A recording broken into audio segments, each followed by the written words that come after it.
girls love fairies so much? This is my series analysing why girls are interested in the things that girls are marketed. And if you have a specific request, let me know. Okay, starting with fairies, I think they definitely represent like the ideas of like power and freedom. Freedom definitely comes from flight, like you can fly away from your problems. But there's like literally just so much space to explore that we simply just don't have access to without wings. And then power, like no matter like what version of fairy mythology you're interested in, or if you just like Tinkerbell, you've got some like elemental aspect maybe, or even if it's literally just like a connection that just makes you feel so much different and so much more supernatural compared to, I don't know, normal earthly feeling. And again, they're always associated with nature, so that can be an aspect in and of itself where there's just that connection, or it can be the idea of like the supernatural aspect, and also the knowledge aspect I think is really interesting, where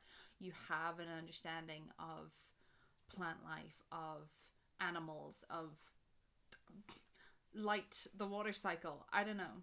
One of the things that's also really interesting is how young we're sold the idea of a fairy. Like, for example, the Sleeping Beauty godmothers, they existed before I was born. They existed decades before I was born. I think they existed before my grandmother was born.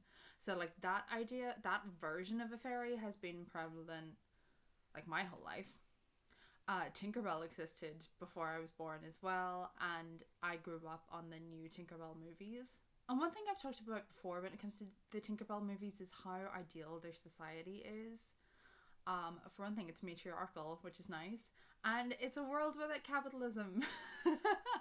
It really just is an ideal society, and yeah, I think that's genuinely part of it. And simply put, they're sparkly, they're pretty.